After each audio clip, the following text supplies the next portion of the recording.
It seems like every week there's a new controversy swirling around Tucker Carlson that demands everybody's attention. He is the one mainstream figure that is constantly under fire from the powers that be. Which is strange because I wouldn't say he's the most radical or dangerous just by using their criteria. But he is two things. He's immensely popular, for one. He holds a lot of sway with his audience, and that makes him a threat. He's also very anti-establishment. The reactionary nature of the media and establishment when dealing with Tucker is a lot like what we've seen with Donald Trump. From half-truths to outright lies, the blowback against both of them becomes a parody almost immediately. Every outlet becomes more and more enraged, tripping over each other to present their words in the most extreme manner possible. I think it's their anti-establishment nature that really fuels that overdrive. Typically, there is political fighting over nearly every view nowadays. An entire industry of news media runs off getting you upset about what other people think. But Tucker brings them to another level. Just like Trump, he gets people frothing at the mouth and foments entire movements dedicated to his impending cancellation. Because when you cross into that anti-establishment territory, you gain the ire of not just the political interests, but you awaken those dark and shadowy interests too.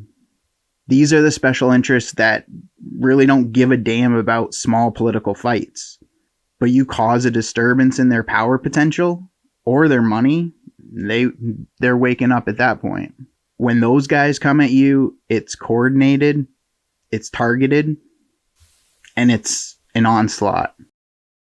Anti-Defamation League slams Tucker Carlson, tells advertisers to choose a side, from the good old Huffington Post. And it's honestly pretty impressive how much they've stretched this particular outrage. This is a continuation of the backlash against his supposed pushing of white supremacy in his endorsement of the Great Replacement conspiracy theory, which, if you actually watch that original segment, it really has nothing to do with white supremacy itself. They're just obfuscating the issue when they bring in the term white supremacy, because that immediately gets everybody's attention. His main point is that Democrats are favoring illegal immigration and paths to citizenship in order to fundamentally change the electorate in the United States. Which, fact check, true. But they've been getting a lot of steam on this particular issue, which means there's a lot of institutional power behind it. The Anti-Defamation League is calling on advertisers to choose a side when it comes to buying spots on social media. Problematic programs and networks that don't respect all people, or that repeat baseless conspiracies that endanger all of us. In a speech Tuesday to the World Federation of Advertisers, wow, what a group that must be, Jonathan Greenblatt, the ADL's national director, singled out Fox News' Tucker Carlson for particular scorn following Carlson's pushing of the white supremacist Great Replacement conspiracy theory. Carlson this month suggested Democrats are trying to replace the electorate with more obedient voters from the third world. Like I said, fact check, true. Through your advertising muscle, you have a distinct and powerful voice in what information networks like Fox and Facebook will and will not allow on their platforms, Greenblatt told members of the marketing trade group. You can hold them accountable like few other actors in society because your dollars are the fuel that enables their business model. Well, maybe we'll have to change that business model then. The advertising industry was uniquely positioned to push these networks, whether mass media or social media, to do their utmost to ensure that hatred and conspiracy theories are not amplified, he continued. Commit to this fight. Choose a side, added Greenblatt. Choose to pause or even pull your ads, not just from problematic programs, but altogether from networks that don't respect all people or that repeat baseless conspiracies that endanger all of us. I'm thinking about MSNBC and their talk about Russian conspiracies. I'm thinking about CNN and their outright lies at times. I don't know. Don't advertise anywhere.